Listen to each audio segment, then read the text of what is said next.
Yo, what's up? Welcome to The Fix. Today here.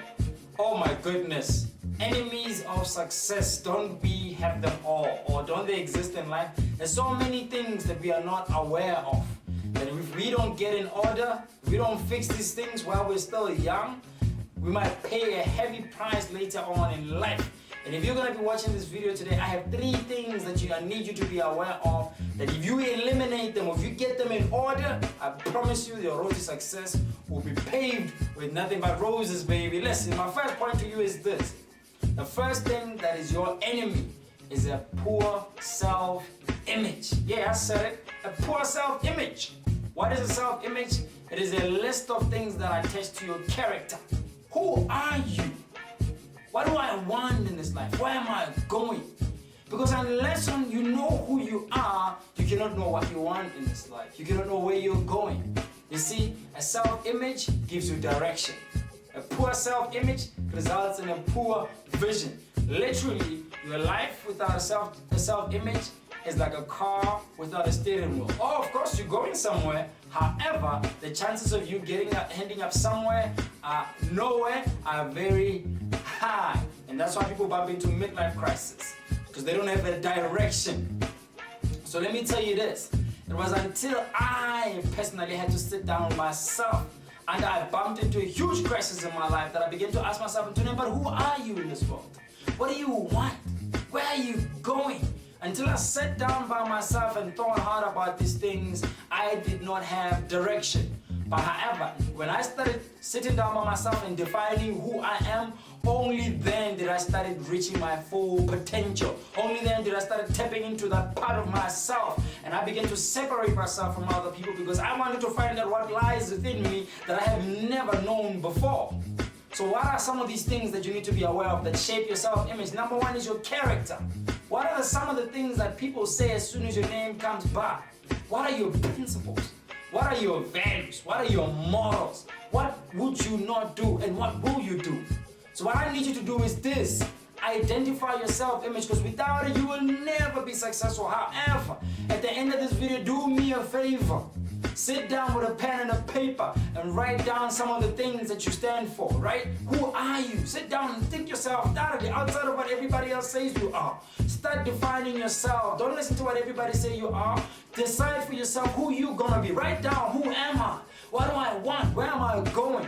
And once you do that, I promise you, you'll begin to identify your true self, and only then will you reach your maximum potential.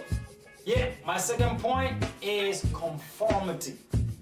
Now, since we were kids, society has been conditioning us to be just like everybody. Remember when you went to school, they made you wear the same uniform with everybody?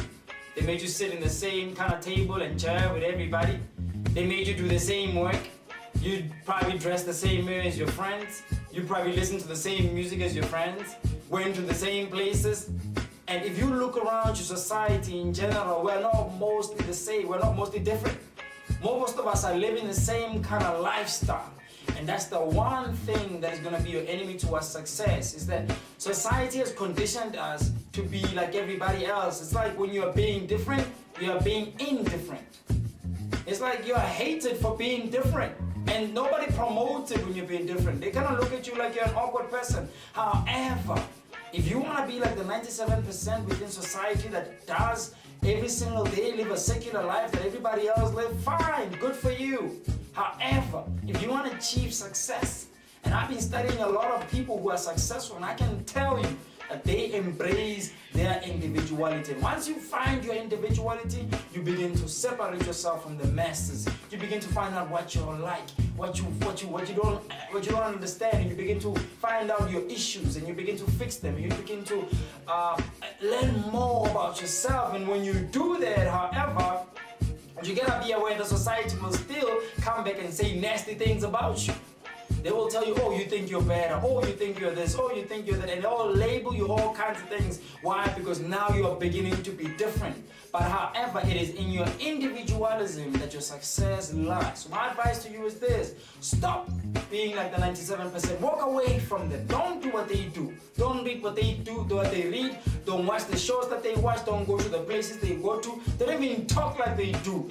separate yourself and begin to be an individual. My third point is you gotta learn to delay gratification. My goodness, if you don't get a hold of this one, it will destroy you completely.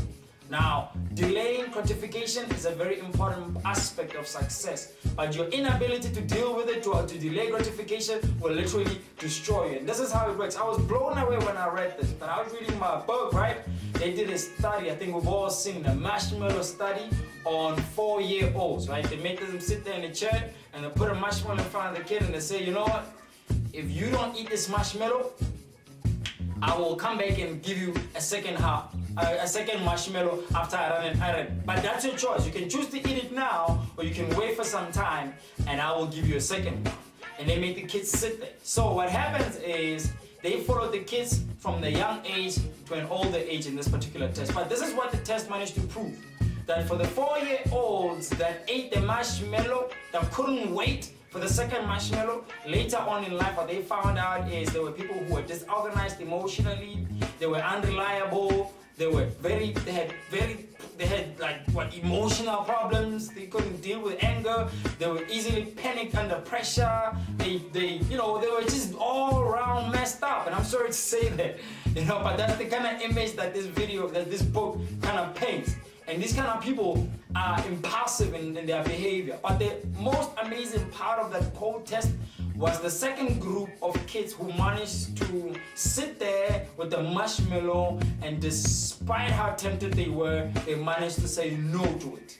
So what happens is those kids, later on in life, they find out they'll be more sociable, they were more trustworthy, they were more relatable, they were more clear in their minds, they didn't panic under pressure, they were much more sound people, and they could still later on in life say no to some things. So until you develop the ability to say no to some things, I promise you, you will be finding yourself drawn by all these things that everybody else is doing. When your friend says, oh, let's go have a party somewhere, you're there. Well, you'll be there. Oh, let's go to it, you'll be there. Why? Because you don't have the sense of self-discipline within you instilled. So however, if you learn to grab a hold of this thing, if you learn to say to yourself, you know what, no, some friend calls you, no, I won't do that, no. Once you develop the habit of being able to say no, I promise you, you're on your way to being successful. But if you find yourself always drawn, you'll never be able to focus on what is more important. So my advice to you is that, remember, my first point is this, that do not have a poor self-image. Figure out who you are and live in the core of yourself. Number 2, do not conform to the patterns of this world. That's why this stuff is in the Bible. Be ye transformed. Figure out yourself and do not be like the rest of the 97%. Number 3 is learn to say no. Delay gratification. Don't have fun now at the expense of your future. Your future is much more important. There are 2 pains that you'll face ultimately in your life. The pain that makes you, or the pain that shames you. Which one do you want to experience? My advice to you is suffer the pain that makes you now and enjoy the fruits later, baby. And I'll catch you on the next fix. Cheers!